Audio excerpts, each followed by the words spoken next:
Craig, brother man. How's it going? Howdy, sir. All right, guys. Well, Jeff is back. Jeff will be on in about 5 minutes or so. He said he just got home, so let him jump on. We're going to talk about. We're going to give you a Super Bowl preview of the two teams, go through them, see who has the advantage in what areas. Got the headlines of the week. Some interesting things happened this week, and we'll give Jeff a little segment to rant about his Denver Broncos. But stay tuned, guys. Right after this.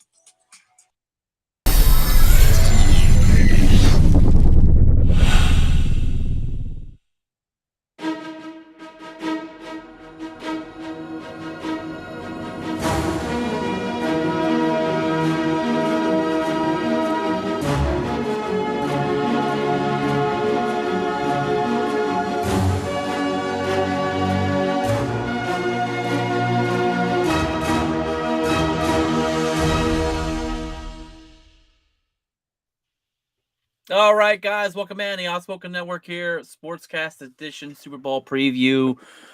I'm ready for the Super Bowl, Craig. I don't know about you. I think it's gonna be a pretty good game. Yeah, I don't want to wait another week. I'll tell you that. Although I think the extra week's going to help only doing good things for Mahomes. So Mahomes and Hurts, they're getting healthy there probably. Yeah. Did you watch any? Because I didn't know the skills competition was already going on. I thought it was going to be this weekend. I watched part of it last night. They had Derek Carr out there, and he's lighting up the world in the skills competition, and then does the interview after the game, and they're like, "Have you ever been that hot in Vegas?" He's like, "Probably not, or else I wouldn't be leaving." And they were like, "Oh, I saw a comment. It looked like he almost started crying a little bit there at the end." He's throwing things, hitting moving targets, throwing it into baskets that are moving and all this, and they're like, "Hey, have you ever been this hot?" He's like, "Probably not, or else I wouldn't be leaving." And they're like, "Oh my god." Yeah, the guy was like, "Oh man." It's like I walked into that one. Yeah. That was hilarious. So, I wanted to, but I didn't know they were last night. So yeah, they're dodgeball. last night, and then I want to say the flag football is Sunday. I think that'd be interesting. And then, of course, they've got the award show. You'll find out the MVP and the coach of the year and all that stuff Sunday too. Awesome. There's some things to look forward to. See who gets those awards this season. But Super Bowl 57. We got the Eagles versus the Chiefs. Going to be played in Arizona. Is that correct? Okay. They're going out to Arizona. This is the first time in National Football League you got two black quarterbacks in the Super Bowl facing each other. A little bit of history there, I guess. But I was looking at some numbers for these teams and where they kind of finished overall. They both control the clock quite a bit. They both averaged over 30 minutes of ball control, so both of them would like to control the ball quite a bit. The Eagles rushing attack.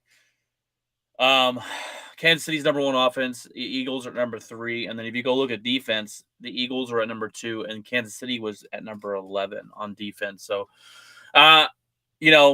when you look at these two teams, the Eagles' defense is better, in my opinion. I'm going to give them the advantage there. I think this offensive front or this defensive front for them's good at shutting down the offense, or shutting down the rushing attack. They're really good at covering guys. They're going to have to key in on Kelsey. You cannot let Kelsey just go tear you up. We've seen that. We've seen that a couple times in the playoffs where teams have let Kelsey tear him up and let everyone else try and beat you. No one else is going to beat you, but the Kelsey tears it up and he's still in the game. Mahomes is really good. Obviously, the quarterback position, Mahomes got the advantage there for the Chiefs, but offensively, other than quarterback, I think the offensive advantage has got to be on Philadelphia. They have the better wide receiver group. They have the better running back. And they have the best offensive line in football. So I think this is turning into, should be on paper, evenly matched two teams playing against each other. They've scored the exact amount of points to the T over the year. Like 258, I don't know. I saw the number the other day, and they've scored exactly the same amount of points over the season, and that includes playoffs and everything. So that's crazy. And then, of course, with with Kansas City, they've got a couple wide receivers that are down that don't appear they're going to be back for the game. So that definitely gives the advantage in the wide receiver column to Philadelphia with Devontae Smith and Brown. I mean, those are two and Pro Goddard Bowl, there as well. 2 Pro Bowl wide receivers. Goddard's a good tight end. The quarterback has played basically MVP football for every game that he played. The only reason he's not in the MVP discussion, even though I believe he did still make the finals of the MVP voting, he won't get it only because, or won't get as much consideration only because he missed those games.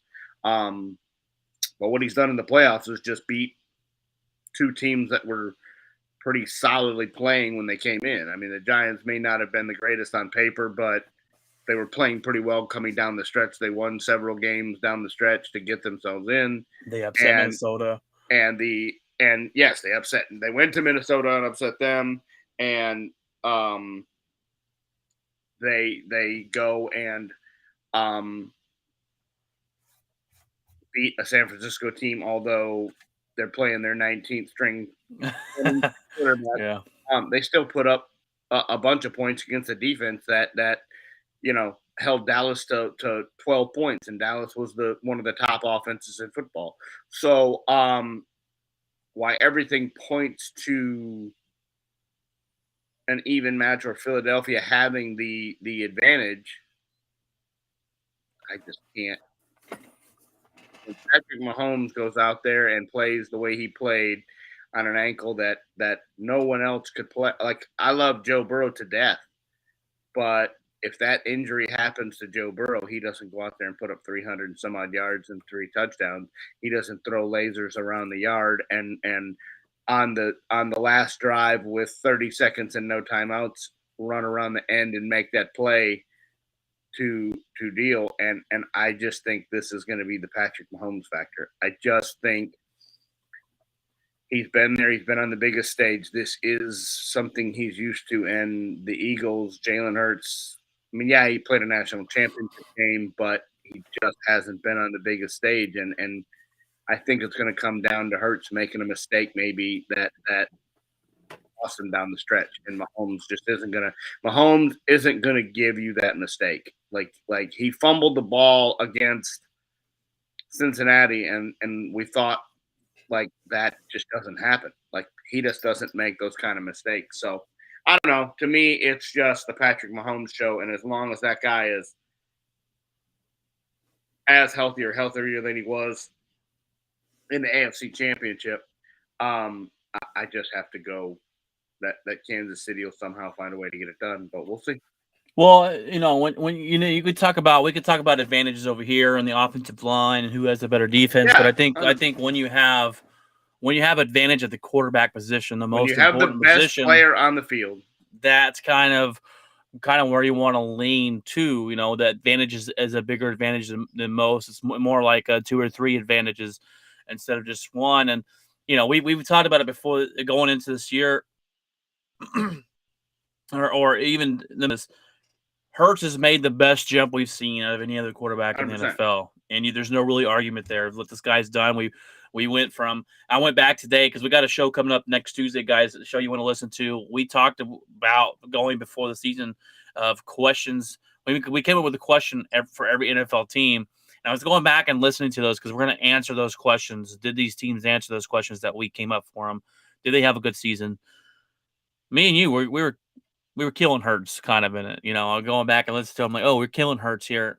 And we didn't really believe in the guy. And now I prefer him over Lamar Jackson any day of the week. Well, and to be honest, the only time I've ever seen a jump like this is Lamar Jackson. I remember a couple of years ago, my brother picking him in a fantasy football draft, and I looked at him and I laughed him away from the table. I said, "You're an idiot." I was like, Lamar Jackson's got a spaghetti noodle for an arm. Like, he can't throw football. And he won the MVP that year. Like, that's the only type of ever season that I've ever seen like this, from a guy who couldn't hit the water if he fell out of the boat to MVP in one season. And it reminds me of the one season that Lamar had.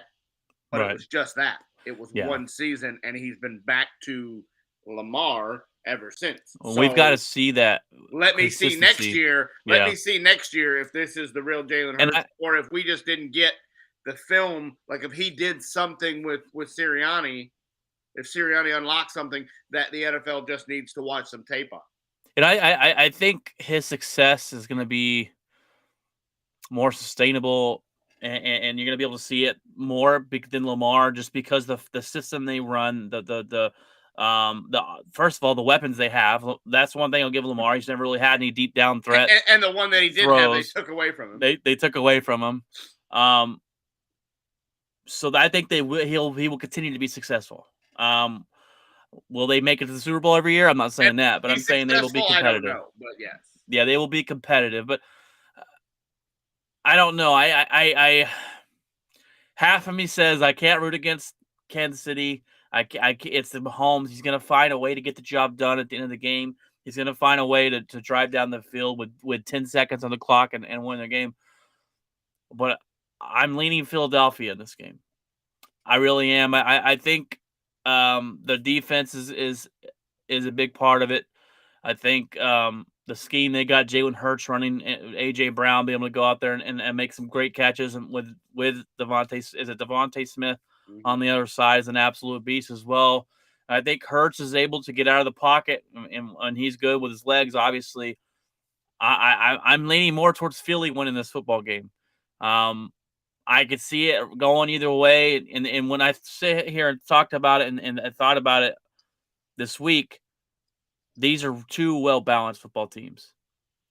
And we've talked about this the whole playoffs of getting this game that is, we thought it was going to be the Philadelphia-San Francisco game where it was down to somebody kicking a field goal at the end to win the football game. And we just haven't, every game we thought was going to be like that has turned out to be, a blowout.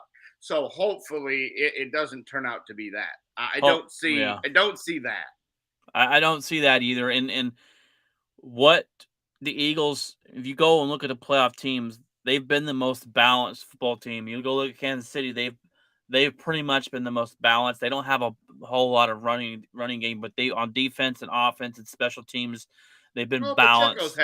Pacheco's had some good. He's had some good runs. Good run. So I'm really excited for this. It looks like Jeff is joining us on the show. What's up, man? Jeff is back. A little late, but that's okay. Better late than never. Good to have you back, Jeff. We were just talking about, we were just going to Super Bowl preview and kind of who we thought had the advantage, who we thought were going to win. I think the Eagles are going to win. Craig thinks Kansas City is going to win. Jeff, if you want to throw your input on the game and who do you think is going to come away with the victory?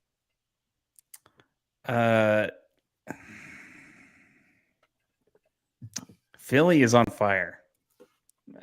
Philly's on fire, and I would say I do worry about Mahomes just a tad bit. And that Philly defense is going to be gunning for him. They will. And if other teams haven't been doing it, I mean, I think the Phillies would be a team that would definitely be gunning for him to try to disrupt that, hurt him. Not to say that they're trying to do that, but I just wouldn't be surprised if they're going to be start targeting some of the. I could see somebody twisting an ankle in the pile, or especially a team like the Eagles. I mean, the Eagles are them dirty bastards. Yeah, not exactly your rule book. The new dirty birds. Yeah. But they're just on fire, man. And the way they're beating teams, it's just like something is. Nobody had heard of Hassan Reddick. They'll know his name now. Exactly. Taking out quarterbacks. Yeah. I like the Eagles. I like the Eagles in this. And again, some of that's a little biased because obviously I'm a Denver fan. I don't really Kansas City fan. I don't want to see Mahomes win another thing. I hate the Eagles, but I don't mind them winning because they'll burn the city down as soon as they do it. You got to Crisco the light poles. They got to grease the poles because those weirdos climb poles and hang from stuff. And they're going to have to do it regardless if they win or lose. That's the way it is. Yeah. That's how LA was. Either back way, in the day. city's getting burned down, so I'm happy. If the Lakers won or lost, they were rioting in the streets. Depends on I if think, they had smiles on their face or if they were pissed off. yeah, I think from a non-biased perspective, it's interesting. Jalen Hurts, everybody kind of threw him under the bus for years, and I think it's pretty cool to see him kind of come out of that. The coaching, I think, has done an excellent job. Taking all the biases away and things like that. They did a good job with this team this year. Whether or not that translates to next year, we'll see. But this year, they were a good team. Yeah, we They're gonna talked have about. to pay. They're gonna have to pay Hurts in the offseason, Yeah. probably. Right. And that's gonna hurt a little bit. They're gonna have to give up some from somewhere. They're gonna have to get that money. But Right. Already, I mean, fifth year option. I think he only has 1 year left. I mean, they could give the 5th-year option, but if you win a Super Bowl, you're gonna go in there and go, oh yeah, you're gonna be able to give Daddy his money. Thank you. Well, And he can't get tagged anymore. He could get tagged, but that's just not at a tag courtesy of Dak Prescott and Patrick Mahomes. The tag is $37 million. Yeah. I think is what they said Lamar's tag will be this year. And the tag, and he's making 1.5 now. So players take that tag as a personal attack on them. So you don't want to tag it's your not a good quarterback. It's not a sign of good. It's not a sign of good faith. Who finished probably second in the MVP voting. Yeah, and you don't want to tag that guy. Me and Craig have talked about it, and we just we before the season started, we didn't believe in Hurts, and he's made the biggest jump we've seen in football this season by far, and he would be the MVP if he didn't get injured. So I mean, you can credit some of the coaching staff for that. Oh yeah. Absolutely. Also, geez. Well, first of all, you want to credit the owners for going out and getting the GM, getting AJ Brown and stacking this team and getting them help, and then you got a coach that works the Hurts system and knows what they can do, and they've worked the system around their quarterback. Instead of trying to get a quarterback to work for their system, they said, "Hey, this is what he's good at. This is what we're going to continue to do." They run the play action pass, the run pass, the RPOs. They run that to perfection, and then they have the deep threat of AJ Brown and Devontae Smith on the other side. So, and then they got a Dallas Goedert right there as tight end. They got the running back. Sanders had the best year of his year this year. There's kind of clicking on all levels along with that defense. So, and we've discussed it. This seems like a very balanced team. Two of them, like the Eagles have the number one offense. Kansas City had the number one offense this season. Eagles had number 3. Eagles had the number 2 defense. Kansas City had the number 11th defense in the season. So the defense is better for the Eagles, but offensively with Patrick Mahomes, the advantage goes to Patrick Mahomes there. But it's pretty well balanced. There's a slight advantage for Mahomes having extra time, I guess. So both of them really. I mean, hurt right, shoulder yeah, and that's true. Yeah, you're gonna have the extra. Yeah, they're gonna have the extra time. Hopefully, get his shoulder and the ankle better. So we'll see, man. It looks to me on paper, it looks to be a really good Super Bowl. I think it's gonna be good. I'm taking 3-point game, 27-24. Eagles win would be my prediction. Maybe a little high scoring, 34-31 type with both these offenses, but. All right. Well, we got 2 for the Eagles and 1 for Kansas City. And I honestly don't want Patrick Mahomes to win. But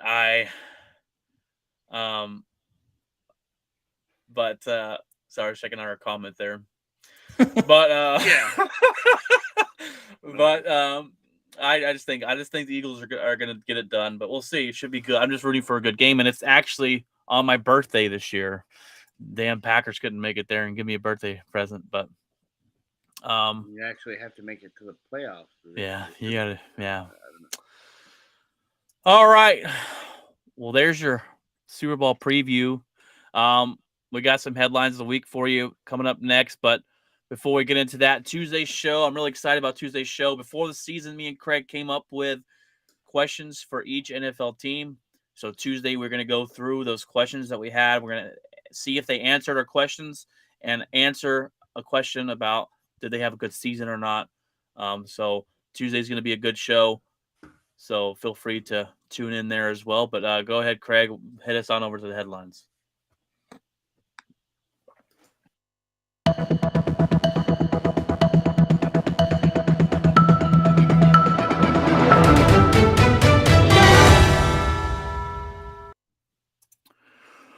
right, we've had some crazy headlines this week. We've had some bad headlines this week. Joe Mixon is in the headlines for all the wrong reasons. There, the running back for the Bengals has an arrest warrant out for him for pointing a gun in a woman's face in Ohio. This was actually the night before they beat the Bills in the playoff game. So, I read more into this because this broke Thursday.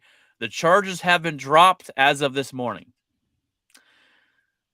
Mixon's agent said it's the police's obligation to investigate before charges are officially filed. They're saying these charges will probably be filed again. Like, he's not in the clear of this. They have to do some more investigation before they decide to press charges or not. Because once you press charges, it sticks with somebody, even if they're false or not. But Joe Mixon, if we not forget, punched a woman in the face in college. And the Bengals took him in the draft. He fell a little bit.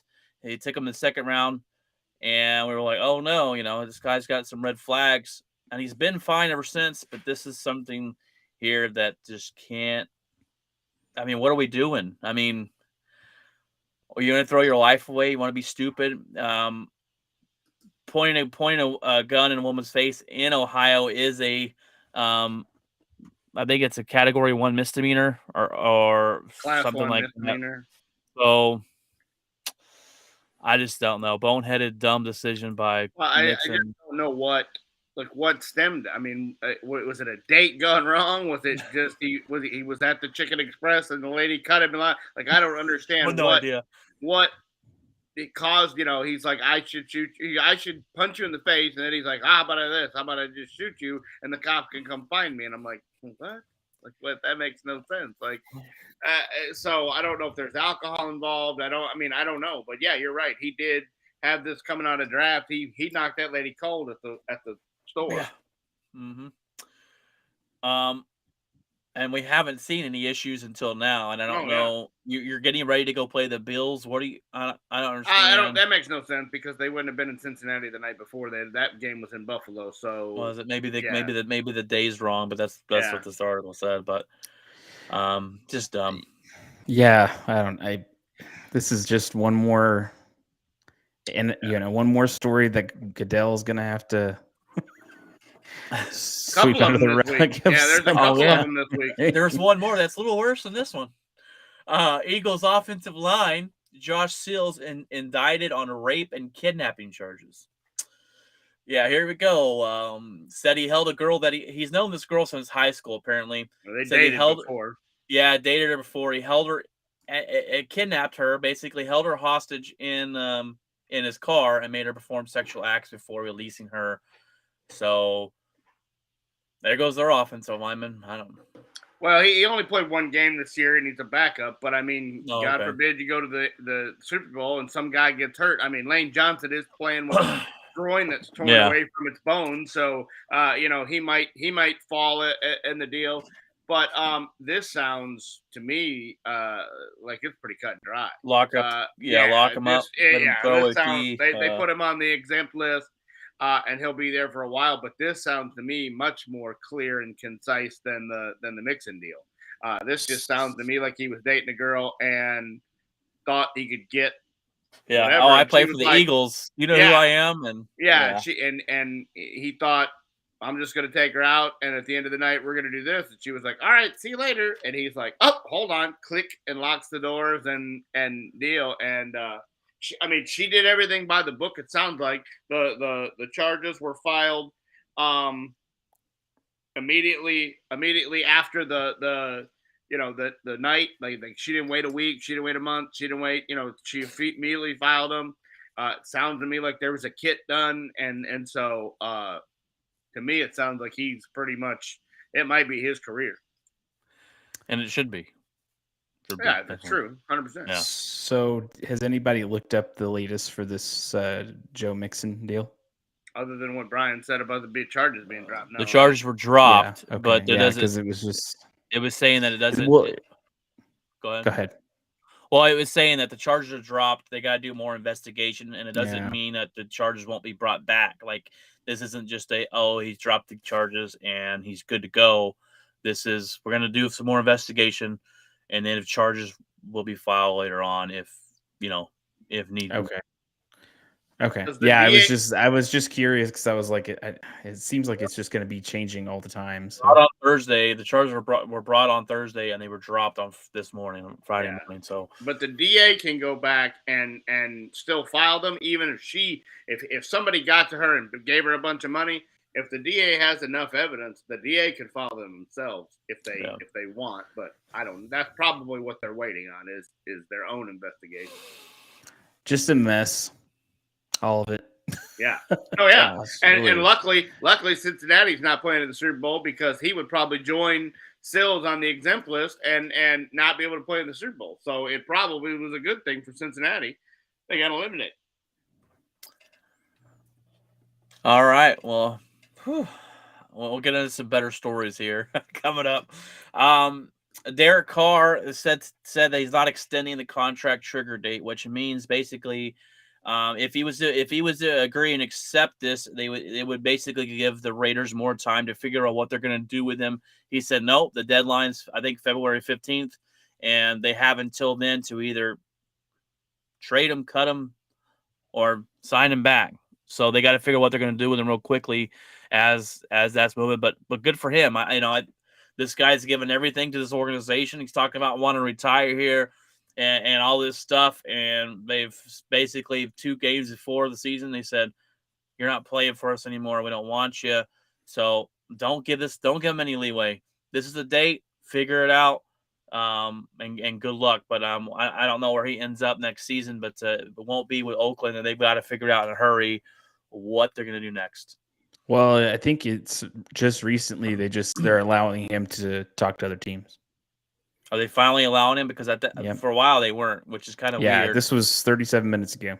Okay, well that's off the press, and that's good for him because you don't want to see if I'm him, I kind of force their hand to cut me because I'd like to go where I want to go, not lowest bidder. I don't want to go play for some team that's going to win. I don't want to go to Houston for a 6th round pick. And win one football game and spend the rest of my career on my back because the offensive line's a turnstile. I'd like to go somewhere where I might have a chance to win because, how many years does Carl really have left? He's been a Raider for what, 8 years, 9 years? Yeah, something like that. Yeah, he's been in the league for a while, and I think they said that it's a similar agreement that Houston had with Deshaun Watson. Oh, okay. Yeah, he's only 31. Mm-hmm. So if you look at quarterbacks and how long they've been playing with Brady and Rodgers, probably got 6 or 7 years. Yeah, he could go somewhere else and finish his last contract with them. But what are your thoughts on Derek Carr? He's that quarterback that's been decent. I think he's been underrated, but is he the quarterback that's going to take you over the edge? He hasn't had a lot to work with until this year. He had more to work with this year, and he had a lot to work with this year, and his was his worst season, so that doesn't bode well.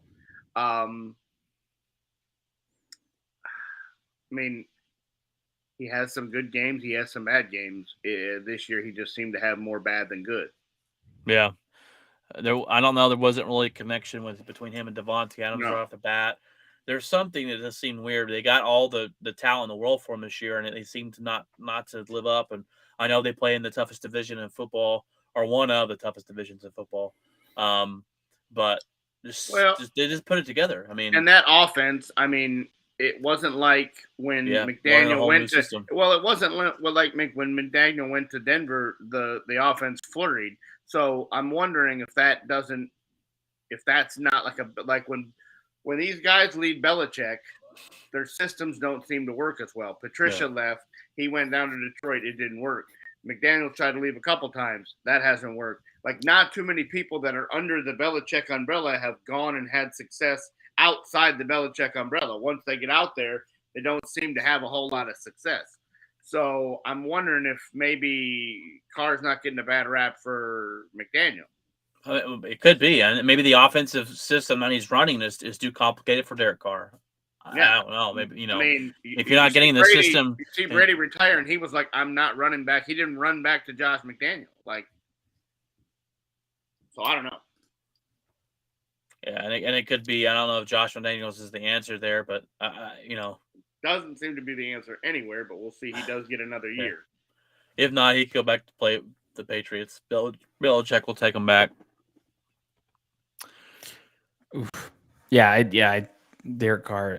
He's just something's always been kind of weird about him. He'll have good games, these flashes of like really great play, and then you'll see him a few games later, and it's like, what's going on here? So, and that's besides Josh McDaniels, that's kind of been his career, So yeah, even before kinda, McDaniels got there, it was that same way. So, It's inconsistency, and you can't really blame him, but because he's been doing this for years. And maybe Josh McDaniels, maybe we need to give him a little round of applause because it takes some guts to come in there to the quarterback that's been there for years and say, "Hey, you're just not the guy, and we're going to see what we have other than you." Yeah, but he doesn't have a track record picking quarterbacks in the draft. Well, they have Stidham there. Stidham decent. This season, he played decent in the 2 games he played. He picked Tim Tebow. Oh yeah, Tim Tebow's garbage. Yeah, he picked Tim Tebow. Yeah. Best college quarterback to not do anything in the NFL. Yeah, I called that from the start. But yeah, he was excited about getting him and wasted our pick. Wasted your pick. Mm-hmm. I thought this was quite interesting, and there has been 149 concussions during the 2022 season, up 18% from the year before. 7 of them, there were Tua Tagovailoa. Yeah, 17% were all Tua. God, what? This is not something the NFL wants to see. No. Nobody wants to see. It's not like we're out here going concussion. What else can they do? What else can we do? We've changed the helmets. They've changed the way you can hit guys. Is there just nothing we can do to stop concussions? Is this just part of, all right, well, you sign up for, and maybe we're at that point. I don't know what else they can do to stop concussions. Bigger, faster, stronger. These guys that are coming out of college are just so much stronger, so much faster, and they put those seals around their neck that you see that a few of the Cowboys are wearing. Those are supposed to be the next thing to help the neck, deal and help. But I just don't. You could eliminate kickoffs altogether. That might help a little bit, but I wouldn't. I would have to see the number of that 140 something. How many of those were on kickoffs? I have no idea. And how many happen in the trenches? That's probably. Those are repeatedly. That's like 67 car wrecks. They say. They're getting their head hit all the time. That guy, the guy for the other day in the first game, for I think it was Philadelphia, the first tackle of the game, tackles him and falls down, and you knew right then and there he wasn't getting up and coming back into the football game. No, it was Kansas City. The guy for Kansas City, their cornerback, he goes and tackles that guy, and he drops, and you knew right then and there he wasn't coming back into the football game. And so, unless he played for Miami, but it just, you've got the NFL has got a guy watching the field. They've got the Sky deal trying to type into the NFL. I just don't see much more you can do unless you just put more padding around the inside of it. And then I don't know. And I think they've got to come down with some type of harsh punishment on Miami. What are we doing with him with this and not taking 2 out of a game when you can physically see this? And he just now got out of concussion protocol a month later. So that's some scary news for him. He's got to make that decision. If he's already made a decision that he wants to continue playing, and I don't blame him, but I think there's got to be harsh punishments for NFL teams that continue to violate these rules like that, because Miami, we've seen it play out on national television. There was no hiding. Even the last one, he goes in and watches film the next day with McDaniels, and McDaniels is showing him the film, and he's like, I don't remember this whole quarter. McDaniels looks at him and goes, what? What? He goes, I don't remember none of these throws. and that's why he threw 3 interceptions in the last quarter of the last game, was because he didn't remember who he was throwing it to. And I was like, how do you have that to where a guy does not know where he's at, but yet you conducted how many timeouts with the guy and talked to him face to face, and you can't see that he's not there? Like that to me is 100% of the Dolphins. Well, and also, I mean, I think when things like that happen, I think the team definitely needs to get penalized for that. Yeah. The team, Yeah. not just like fines and owners. Right. I mean, we're talking, and for a team, there needs to be some significant fines, like not slap on the wrist. I mean, draft picks taken away. I mean, that's very possible. Point, yeah, especially with how Miami handled it. They won't want that to happen. Obviously, they'll try their hardest to try to fix that or prevent that from happening, because they're going to want to lose their draft picks. Is Craig paused? Craig always freezes up when we have on 3. I don't know why. Craig, can you hear us? His internet says it's really red. Let's go and take him off there. So I don't know what they're going to do. I don't know what they can do. You start changing aspects of the game that are significant, and you start messing with people really enjoying the game and watching it. So it's a tough thing. I don't know how they're going to navigate this. There's only so much you can do to the helmets. You could start drawing back some of the strength and conditioning stuff and make it to where people can't, it's just like weight limits and stuff. I don't know how you do it. I think, you could take away the kickoffs and just start them at the 25, and because that's your big explosive contact, or even punt returns. You punt the ball, and where it lands is kind of where you get it. But that would take a lot of things away. I just don't know what. Craig is back. Craig, every time we do 3, see at its finest. Every time we do 3, for some reason you freeze up. Like it. I don't know. I don't know what they're going to do, Brian. All right. Well, we got a non-football headline here that just broke, and then Jeff, we will give you your segment to rant on your things. But Kyrie Irving has informed the Brooklyn Nets that he wants to be traded before the trade deadline, and this is huge news. Is it? And well, it is.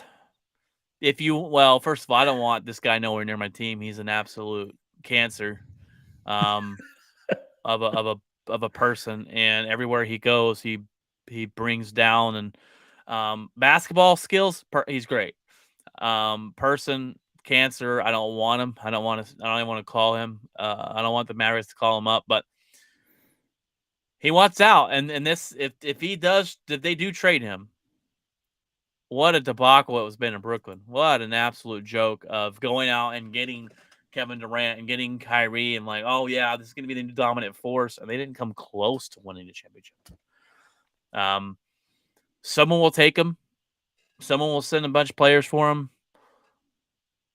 There's talks again about the LA. He wants to go to LA Lakers to play with LeBron. He might go there. I don't know. I don't know who they're sending. I don't know who they have to send. The team kind of sucks, but he'll go somewhere, and someone will keep taking him because he could play. But he's a cancer, straight up cancer of the NBA is Kyrie Irving.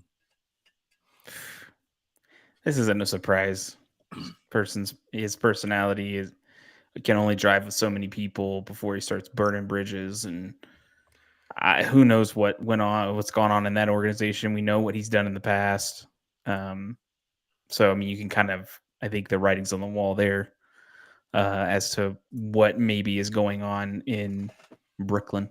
So it's, I mean, when I first heard this, I almost laughed. Honestly, I was just, we talked about. Well, to start the season, he demanded this. I mean, in the offseason, he demanded this. And then all of a sudden it was, all right, I'll come back and play with Durant and everything's fine. I'm good. I'm in. And now all of a sudden, it's a trade deadline, and it's right before the deadline. They got till Thursday now, and and today's Friday, so they've got less than a week to trade him. And the NBA is just not as easy to trade as anybody else. Like the salaries have to match. Like it'd have to be Russell Westbrook. It'd have to be AD. It would have to be somebody like that to deal. And I just don't see a lot of teams. Nobody lined up in the offseason to do it. Nobody. Nope. I don't think he's gone. And he said today that if you don't trade him, then he will leave in free agency. Like he will go sign somewhere in the offseason. And I'm like, well, have a good time, I guess. The only thing you lose in that is you don't get anything in return. Yeah. I guess his contract's up at the end of the year because it said that if he doesn't, you would try and trade him for something instead of losing for nothing. You would think. But what are you willing? Are you willing to get pennies on the dollar for your investment? Well, Kevin Durant said he wanted out before the season, and that's what I'm. Yeah, I mean, I'm waiting for the next shoe to drop. I keep looking at the phone, waiting for that domino to fall too. So I have no idea. Durant's been hurt. Yeah, so that's probably why he's not screaming. It's absolutely crazy. And Craig, I just got your text. We will talk about that in a minute. All right, Jeff. Well, this is your shot. Your time to shine here. Your time to shine here. Jeff's rant of the week.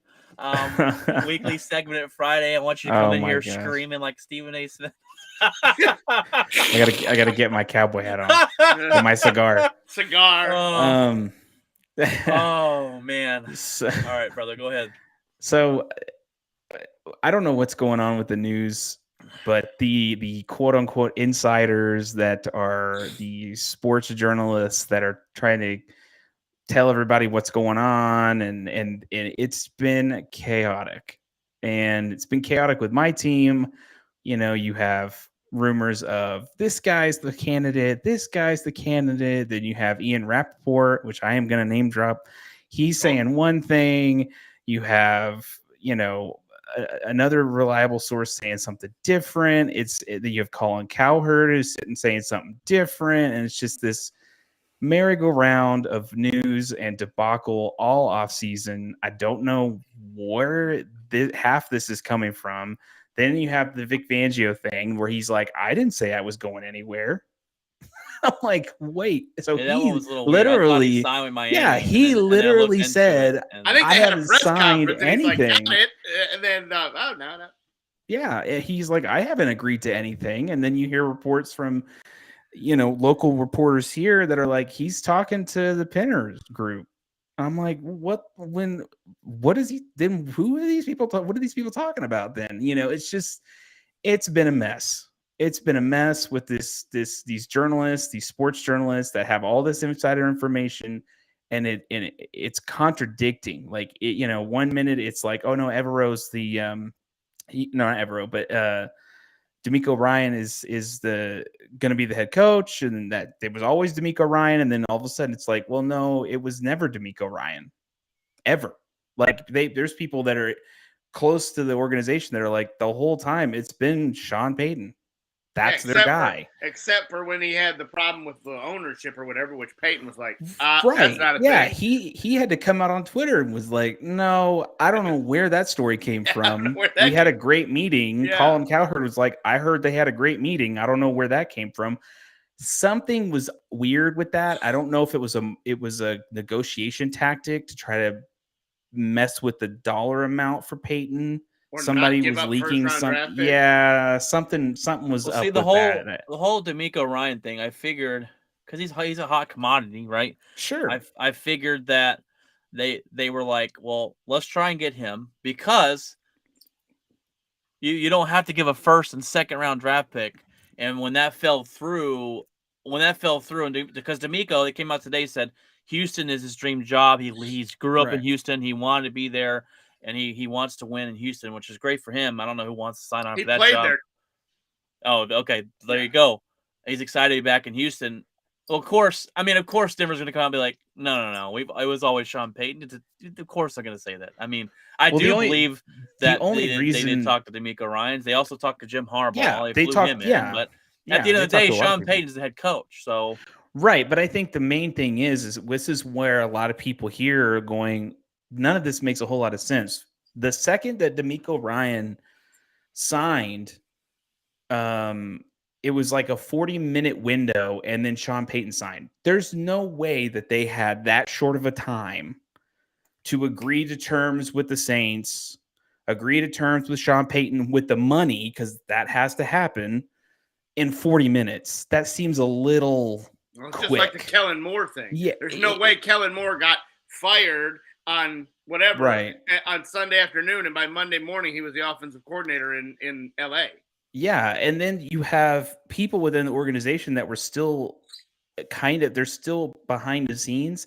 They were there when we hired Fangio. They were there when that happened, and everybody in the organization understands that we haven't really had the greatest track record on first year coaches, and especially defensive coaches. It's not really been a great record. So you go back and you say, okay, well, when we had Kubiak, they did well. Shanahan, they did well. And so you're like, okay, you put all these little pieces together. Everybody here, from day one, it was Sean Payton. It was like, that's who they're going to go for, because the track record never worked. Defensive coordinators becoming head coaches didn't work with Fangio. The defense was great. Offense was garbage. Yeah, and I don't think D'Amico Ryan wants to sign up because he doesn't know what's wrong with Russ. Like, I can't fix Russ. Exactly. Let somebody else fix Russ. Like, I can't do it. I can go down to Houston and get my own quarterback because I have the second pick of the draft. I got to go deal with Russ. I don't know what's wrong with him. I'm a defensive guy. And I don't know what it is with the team either. I don't think they've ever had an actual defensive head coach that's been successful here. Now, let me ask you this question real quick, Jeff, because there was rumors going around before Sean Payton signed with anybody, before that kind of before it happened, and then the offseason that Sean Payton was going to team up with Vic Fangio, and that was kind of a thing that's still floated out there. And I go, well, Denver would be great for Sean, but do you think Vic Fangio can walk back in that organization? He's already been the defensive coordinator. He's already been the head coach and failed. How's he going to walk in there and be a coach again in an organization? Do you think that would work very well? I don't know if it's happened before. It's happened many times before. Like Kubiak came back, they fired Kubiak, and then when we went to the Super Bowl with he used to be the coach of the Panthers. John Fox, and the following year, I think they brought Kubiak back as an advisor.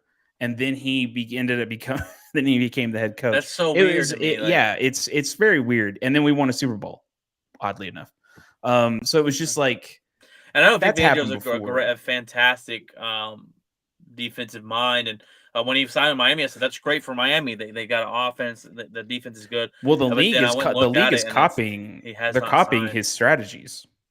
A lot of the defenses right now are copying Vic Fangio's. It's a very complex defense, they say, and basically it looks like you're in man, and next thing you know, it's zone, or there's some routes that they were breaking it down on the radio the other day about how, like, if this wide receiver runs this route, then all of a sudden they're in zone, or all of a sudden they're in man, and it confuses the quarterback because they think, they're in zone, I'm going to throw it, and then next thing you know, it's man. And I know the Dallas Cowboys had trouble with it the last couple of times they played Denver. Yeah, Dallas Cowboys can't beat the Denver Broncos. But Vic Fangio hasn't officially signed anybody, right? Because last I looked, it's not. He hasn't signed Miami, which I thought that was a done deal. So here's the weird part. This rabbit hole is insane. First, you hear Sean Payton, you hear the Dolphins, right? That was thrown out too.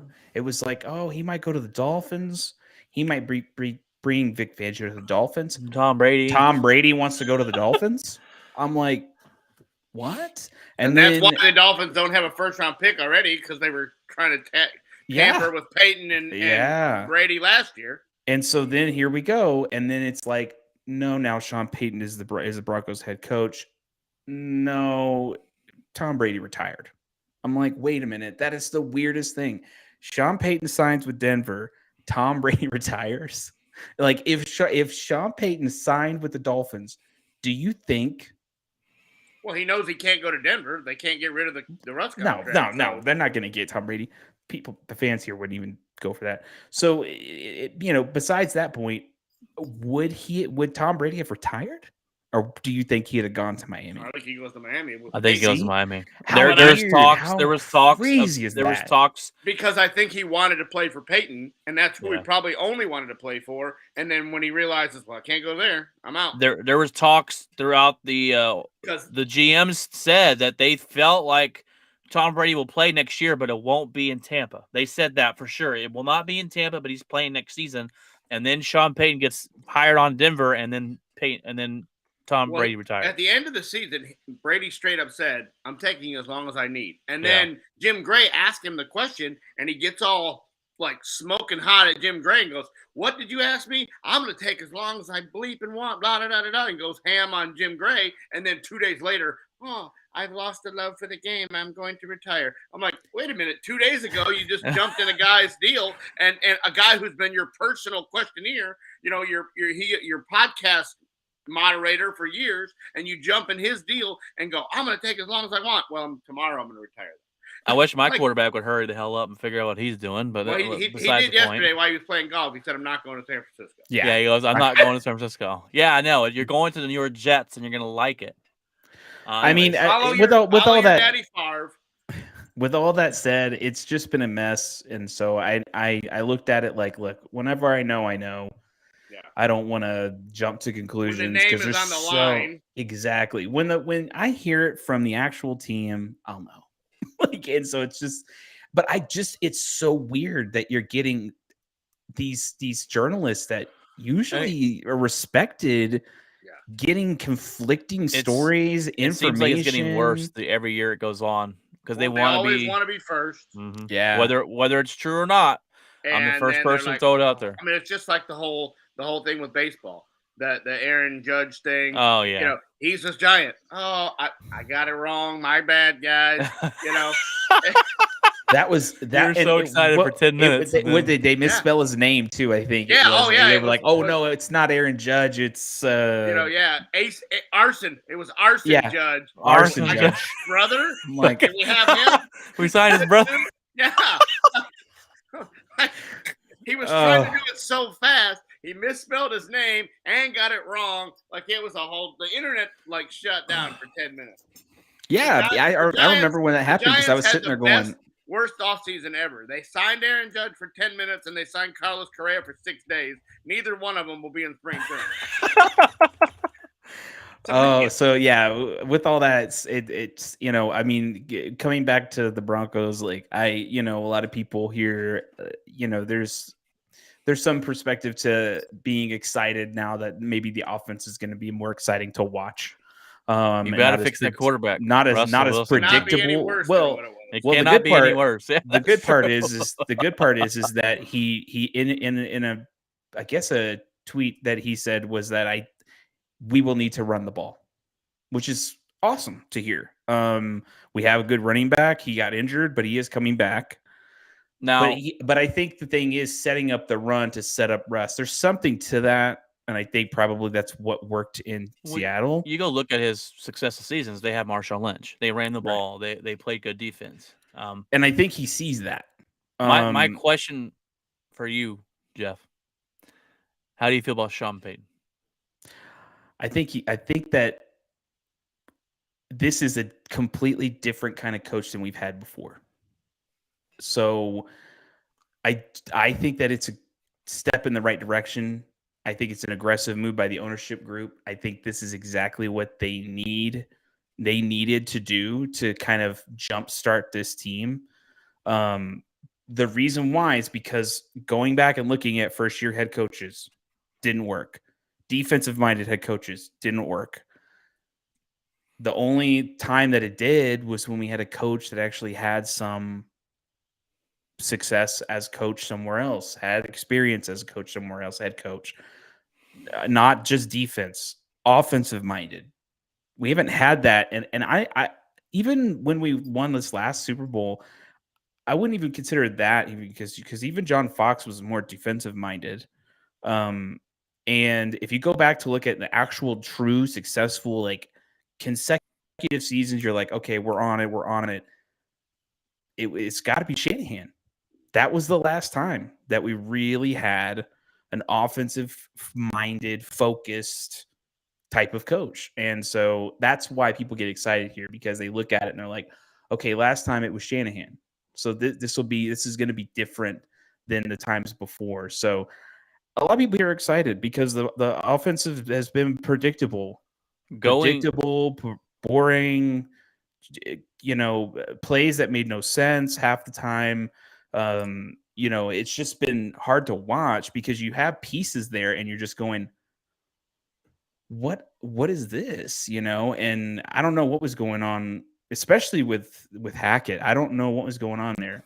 Not ready to. They put him in on a spot. He was way over his head. He pissed his pants. And that's the thing. That's the thing is a lot of people don't realize how serious the people here take this team, and they come at it like, oh well, this isn't a mega franchise, a mega place, and it's like kind of is. They take it very seriously. They're not afraid to boo their own fan or their own players. They booed Hackett. John Fox got booed a lot of times because he would play it too safe. He wouldn't try to do any kind of risky plays. It was just things like that. It just became, the franchise here is, I think they even looked at the statistics, and it's second to the 49ers on the West Coast.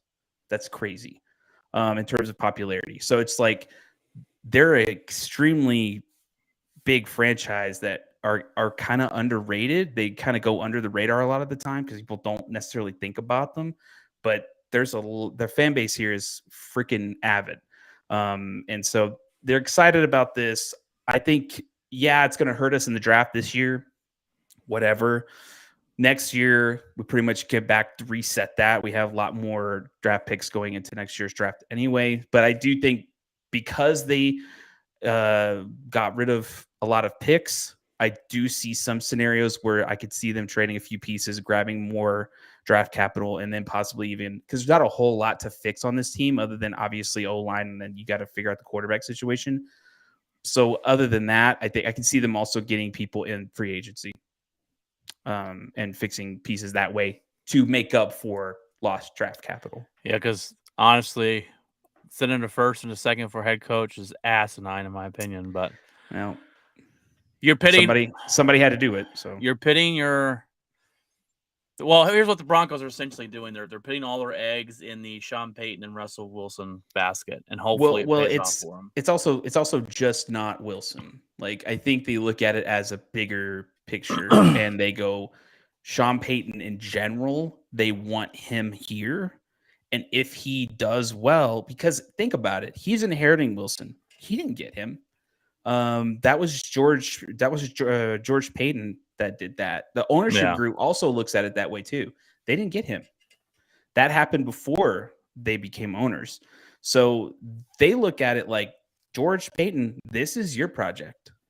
Hopefully it works, because if it doesn't, then George Payton is going to probably get let go for that because it was a massive dump. But I think they look at it like, once something like that happens, I think they look at it like, Sean Payton, go get who you want in the draft. Who do you like? Like that. I think I could see them doing something like that, where he'll have a lot more control offensively, grabbing offensive weapons than George Payton will. George Payton he likes to hold a lot of those picks. So I know that was difficult for him to let go of those picks, as he's usually a hoarder of them.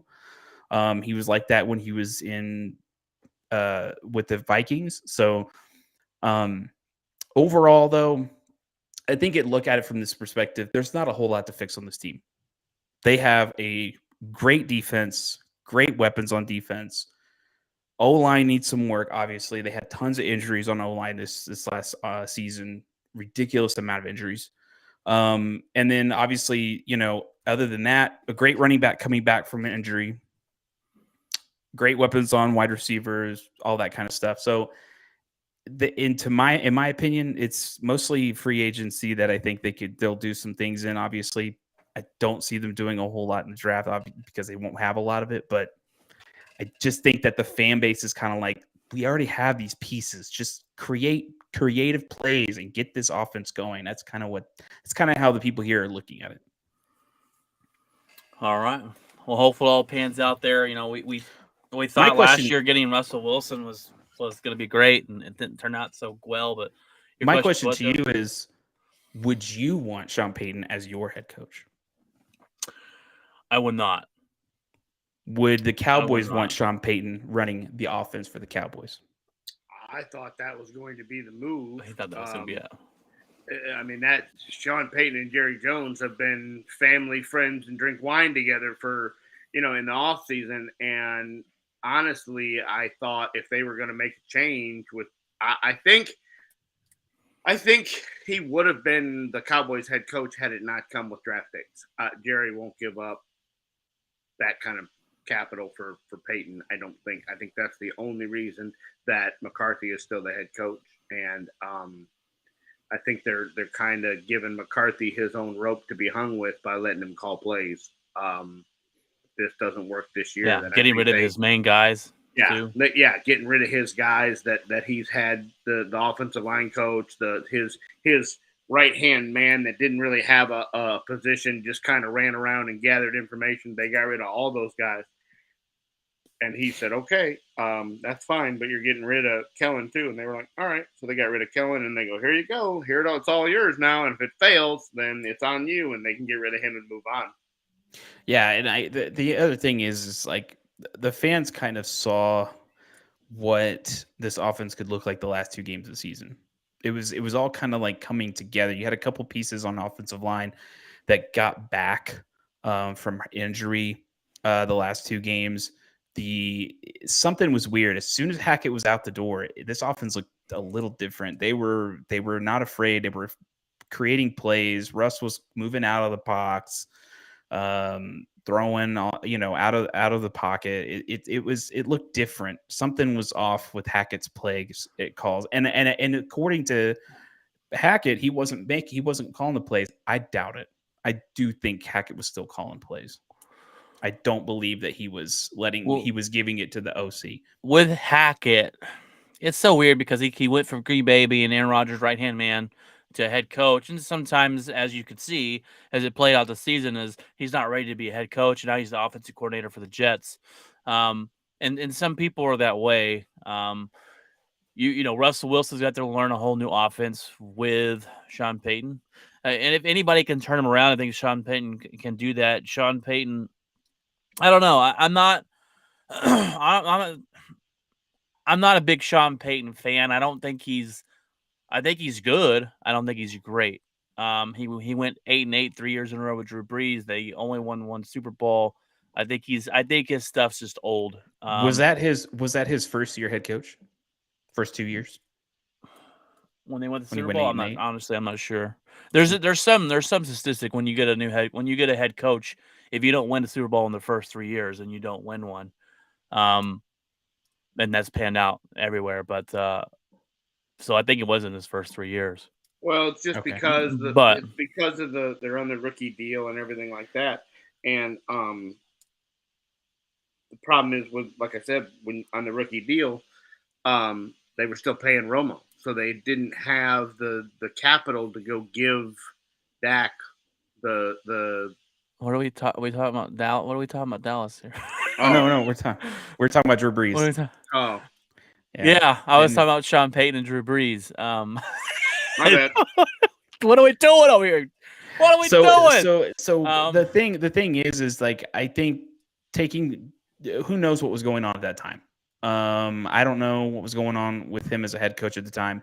I don't know how much he had to work with in terms of being able to pick pieces to solidify the offense. Who knows? Well, you would assume that, sorry, you were breaking up. You would assume that they would have given him more leeway, or not more opportunities to pick the things and the pieces that he wants to put around Breeze during that time, maybe. And I don't know. It's interesting. Well, that's the thing with him that's why I don't know if it'd work out in Dallas, because Sean Payton goes in and he picks his own players. Like he He runs a lot of it like a college where he wants control of personnel. And I don't know if it would work there in Dallas with Jerry Jones and them, but it could seriously work. It could work there in Denver. I'm not saying it couldn't. Well, Denver's different. I know the different thing is nobody knows this ownership group. They're still new. Yeah. This is going to be their first full year as an ownership group. So we'll finally get to see what's going on there. Exactly. They picked him.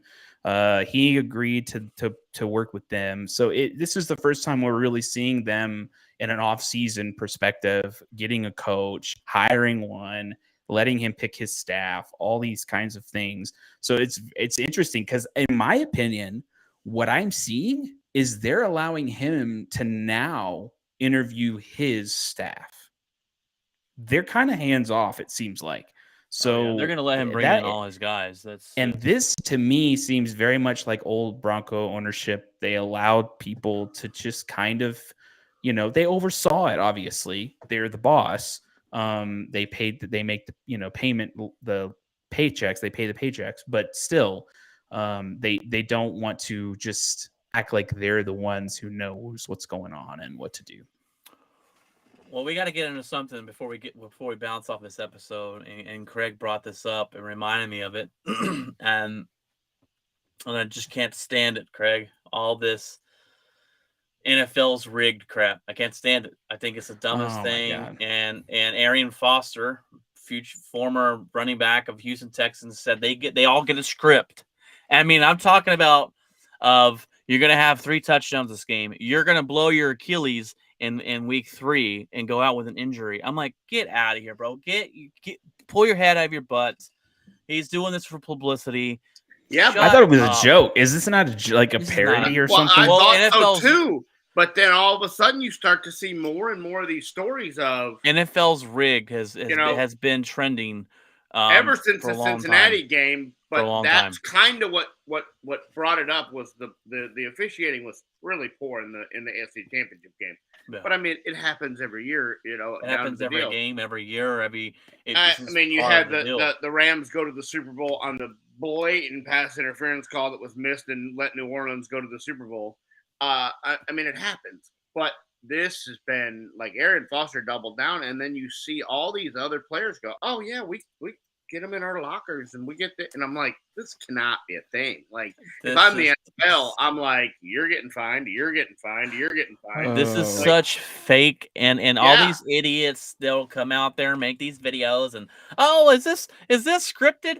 Shut up! It is the dumbest thing. And if you think the football is scripted, then why are you watching it? Yeah, that makes no sense to me. There'd be no point of watching football if every outcome and every play and all this was all scripted. Shut up! It's the most dumbest thing. And this guy, it was a TikTok video, and I'm scrolling through TikTok, and it pops up, is the NFL scripted? And it goes to this play, and the ref missed a call here, and the ref missed this call, and I'm like, I got them like, you're an idiot.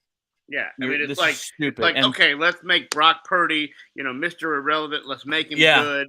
Let's make this. Let's make that. And let's do this. Let's do that. He's like, it's actually pretty smart for you to come on here and comment. I'm like, no, you're just a moron. I could make up this stupid stuff to have people comment on it if that's what you want to do. Here's what's ridiculous, and here's how this all falls apart. Brock Purdy still has to make the throw. The wide receiver still has to catch the ball. Yep. You can't make a wide receiver better.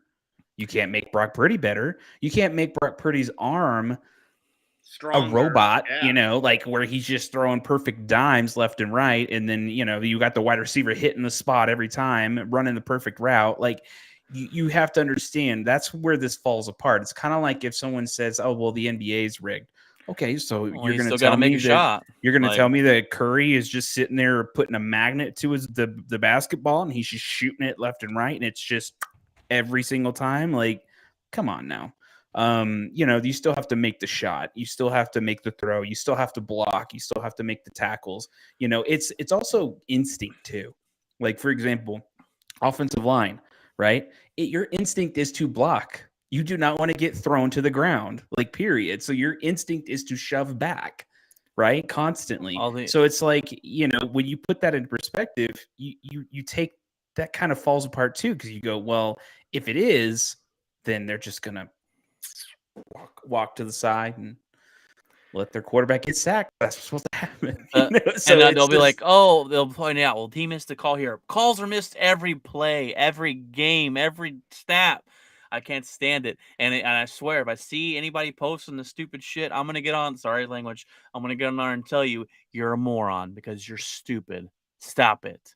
Yeah. Just stop it. I just, when he said it, I was like, all right, this has got to be. I thought it was a joke. So I thought it was a parody. I was like, come all on, of a sudden dude. it just started to grow traction, and you have all these people that are bringing up, oh yeah, we get scripts all the time. They're at our locker every start of every training camp. Well, then where are they? I don't know. Show everyone. Yeah, no, I would love it. I would love. I mean, isn't that the idea? Yeah. What did they have a Jerry Jones contract back there that said, "Let me win these two, and I'll never touch another Super Bowl"? Like, what do we? You know what I'm saying? Like, well, he has gone on record by saying that he sold his soul to the devil to get the last one. Yeah, and he did say that he would never win another one. You know, that I would do whatever. But I just can't stand this. It's so fake. It would put so much work in, like it would have. Somebody would have blown the cover on this long ago.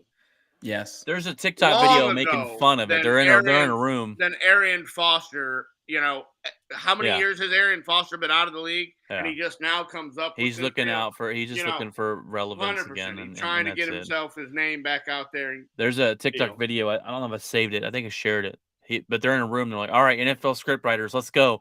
I need something new. And this guy's like on his phone. He's like, Brady wins another championship. And you're like, no, something new. Oh, yeah. Mr. Irrelevant goes to the Super Bowl. There you go. All right. Yeah. What else? What else? The Giants are good. Oh, okay. Well, right. Yeah. And he's like, the Packers lose on the last day of the season. Huh? To the Lions. Got it. Yeah. He's like, what? To the Lions. Oh, okay. Yeah. He's like, I like it. Perfect. You know, and so it's just it's asinine. It is. And like I said, you would have heard, it wouldn't have been just now. It would have come out long before now. There would have Think about this. How long has the NFL been around? Yeah, 100 years. They just had their 100 years, you know, and nobody said the word script has never come out before now. So I mean, what do you have? Goodell, like, you know, hiding out in the bushes going, you know, just there's a little, all of a sudden somebody's like, I think I'm going to talk about, and there's just like this red dot. It's like, oh no, I'm not. Yeah. Goodell's out there. It's the dumbest thing, man. It's the dumbest, and it drives me crazy. People will post this stupid stuff, and then it gets blown up, and it's like the only thing that I've ever heard was wild and just insane was there's a Netflix series that kind of goes into like sports and, you know, things that have gone on, that controversies, and there was a basketball basketball referee. Oh, there's Donahue went to jail. Is that it? Betting on games, but he knew that there were certain refs that had disagreements or didn't like certain players, and not all the time, but every now and then he would say, look, that player is probably going to get a lot of fouls, or probably no fouls called really on them. And that, to me, that was crazy. And Allen Iverson straight up said that he went into games and he had gotten in a screaming match with Steve Javie and called him a name. And for the next 4 games, he said, I got fouls called and fouls called and fouls called on me. He says, and I looked at the guy and went, how long is this going to go on? And he went, I don't know. And for about a week, he said, I had trouble every game I played. He goes, because the refs liked their guy. He goes, and I made a comment about him, and they didn't like it. He goes, and I went into games, and they were calling travels and nothing to get him kicked out of the game. Like, they didn't call foul. Right. But everybody knew Iverson palmed the ball, and they call it, and they just look at him, and he goes, how long is this going to go on? The guy goes, I don't know. And that's the crazy part, because that didn't go. I mean, we only know that I don't think went on for very long. So the Donahue thing, he got that blew it up. Yeah, that's what opened the door on that. Vision to try to get prison. He wrote a book on it. Like that's all out there. And there was something like that happening in the NFL. I don't know. I doubt it. Because I mean, you're talking about 100 years the of that script, going the on. script side of it's not Right, Like, right. Here's the referee's problem. gone rogue and whatever. Here's the problem with referees in NFL, and it makes no. This never made any sense to me.